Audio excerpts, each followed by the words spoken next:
Hello guys, in this video I'm going to show you how to replace the eyes on your selfie on the Photoshop application. But first I just want to mention, don't forget to subscribe to my channel, because at 100,000 subscribers I am going to show you my whole YouTube revenue statistics and growth strategy, how to make money online. Now let's jump into it. First of all, open the application on your phone. Click on the home button down below and tap on the photo editor option. Select the picture you want to edit.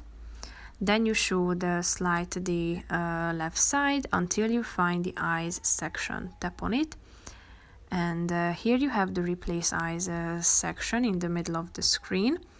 And here you have a bunch of options you can choose from. Tap on the relevant one, and as you can see, the eyes will be replaced with the selected one. Here you can see that a bunch of options are only available to premium members. They are marked with a star icon.